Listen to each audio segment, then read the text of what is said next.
Okay, in this video we are going to go through part 1 of the adjuster block. So the adjuster block kind of looks like this, I don't know, Swiss cheese object right here. And looking at it, it might not look too bad. There is a lot going on, but we can actually be doing this in 3 sketches. And I think that you guys should be at the point in the semester where you were able to look at a part and kind of imagine how it's going to be built from like the bottom up. So your first sketch will be this piece right here, and there are several different ways you can do it, right? I can draw a rectangle and extrude it, and then add a chamfer. I can create this geometry right here and extrude it that depth. Any way you can get that first piece done. Then the way I would do it is I would then create this triangular piece. Well, I guess it's not really triangular because of the little landing pad. But I would create that, I guess it'd just be a quadrilateral, right? And then I would extrude it the full depth. And then for a third sketch, I would be creating this cut into it, the part right here. So let's begin. Other things to note is that this is a metric part. I believe this is the first time we've done metric this year. So let's go over to Splash Top and hope we don't have any issues with, we'll do like a random one towards the bottom.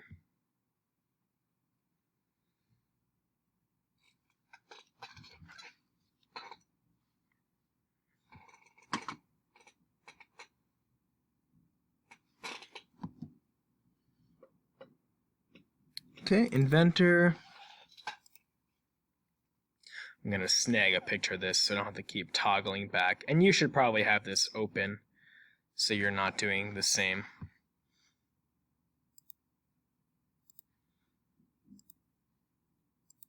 Okay, so I'm going to go to New. And I'm going to go to Metric and just do standard millimeter IPT part.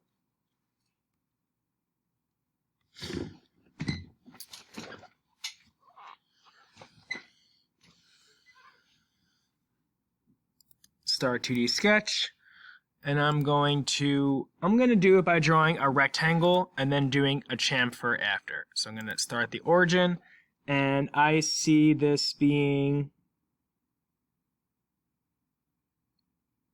31 by 17. So I'm going to do 31 tab 17. And we can see that we have a chamfer over in this corner.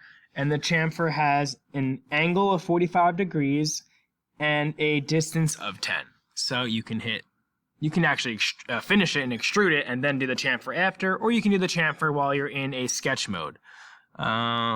Where is chamfer? I think it's a drop down of fillet.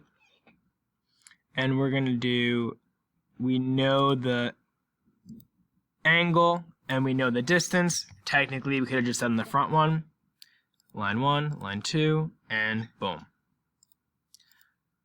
Finish that sketch, extrude it. I'm going to go in the other direction. It's kind of the way I'm seeing this part. 127 is the depth, and then, okay. I'm going to adjust it to see the back, and I'm going to do my new sketch right on top of the back of the other one. And I'm going to notice that this part goes up, so a line. And how much does that go up? Does it look like 98 or 86? It should be 86. If you look at some of the other sideways dimensions, you can kind of see that the 17 right near it is clearly not L1, it's 17. So by that logic, it's 86. And then there's like a little landing pad on the top, which is 10. And then it goes down at an angle. I don't know exactly how to type that in right now, so I'm just going to draw the overall geometry and just click. And notice how it actually kicks me out of the line command. But you still have to finish it off, so just have to connect those last two. So what is the angle of this piece right here? What is the angle of this acute angle right here? It says it's 40 degrees dash 30 apostrophe. Now, what does that mean? So you guys are used to angles being measured in either degrees or radians, right? Degrees being between 0 and 360, radians being between 0 and 2 pi. In the surveying world, and things like such as lot and blocks and determining property lines and everything, angles, 1 degree is actually a huge margin of error. So between 1 degree and 2 degrees, if you're going for a pretty long distance, the gap in between 1 and 2 degrees is huge. So engineers and surveyors have broken down each degree even further. They break it down into, each degree can be broken down into 60 minutes and even into 60 seconds, depending on how far out you're going. Now, if you're doing like small measurements, it could be negligible, depending on what you're actually doing. And I got kicked out of Splashtop. Now, this part obviously has a degree of sensitivity, so this angle measurement right here is 40 degrees and 30 minutes. Now, there are 60 minutes in a degree, so you can either write 40 degrees, 30 minutes, or 40.5 degrees, either way. So degree, click 1, click 2, come out, and I'm going to do 40.5. Okay, we are fully constrained, so we know that's kind of our little checkpoint. I'm going to finish the sketch, give me a home view, and I'm going to extrude it. And you could do this 36 minus 12, but I'm going to do it the full 36.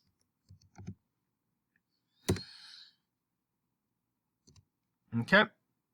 Now I'm going to create my next sketch, which is going to be drawn right on top of here.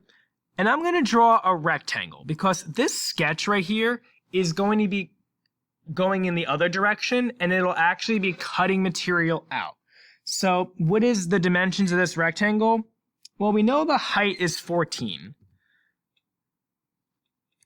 We know that this height is 14, but do we know this length?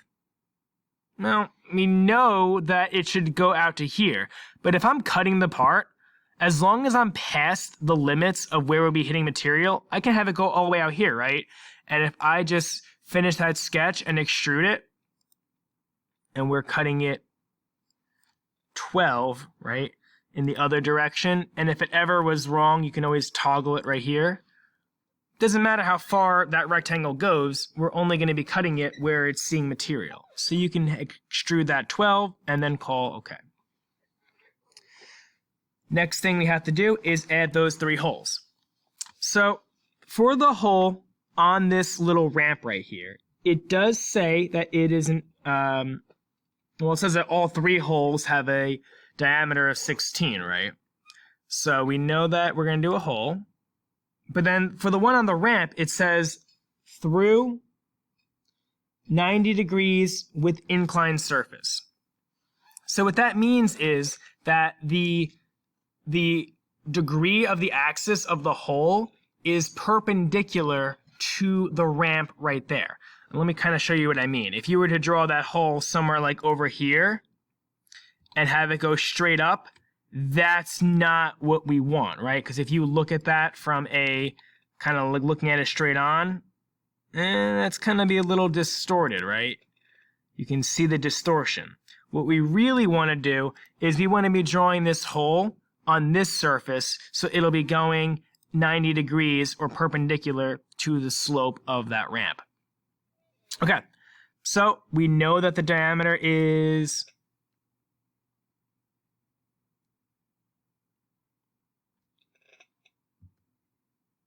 16 millimeters. Why does that say inches? I don't know why that's saying inches. That threw me off. But we definitely did meters or millimeters. Okay.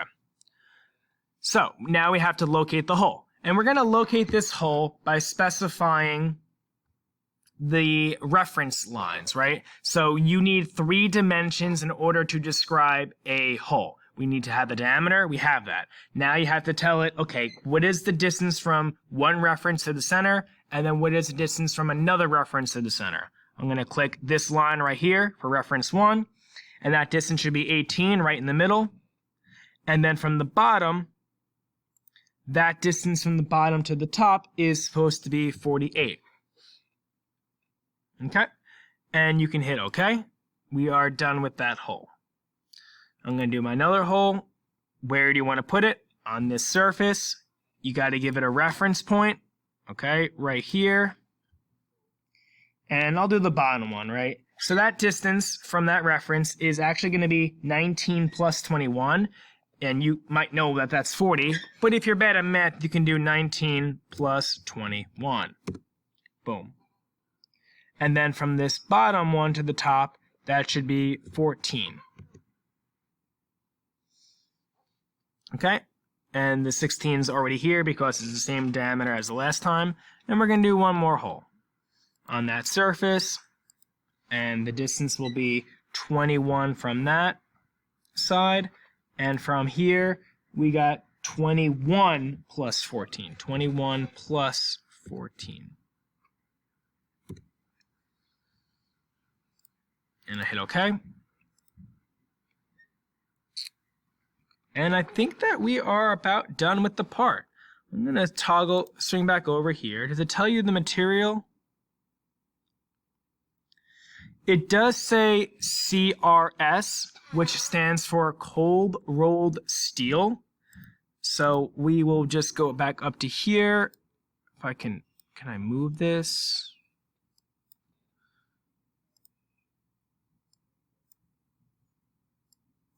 I'm trying to get to like that.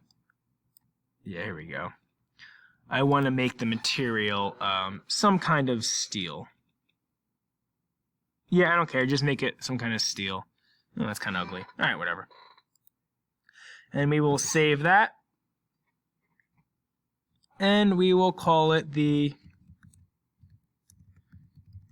adjuster block. Is adjuster ER or OR? I think it's ER. Okay, then we're going to create a new drawing file in metric.